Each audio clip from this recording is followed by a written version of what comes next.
game. For the past several weeks, you've been molesting yourself. Is it because your wife left you for another woman? Or is it because your uncontrollable diarrhea has ruined your life and marriage?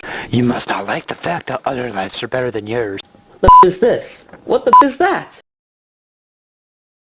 Who the are you? And what the is on my wiener? I'm gonna get you, you if I get out of this trap and kick your Silence! Oh, sorry.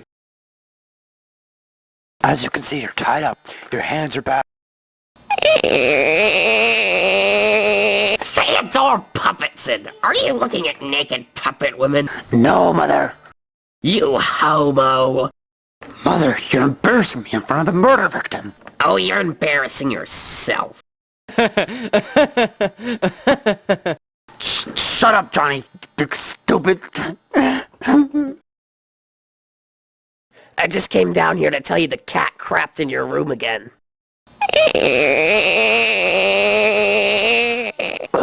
What?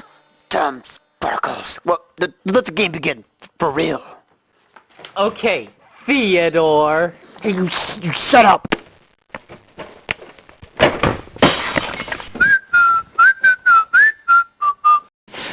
That's the third time that's happened. Goodbye, Johnny. The game is over. I'm still alive. Dr. Jesus Christ.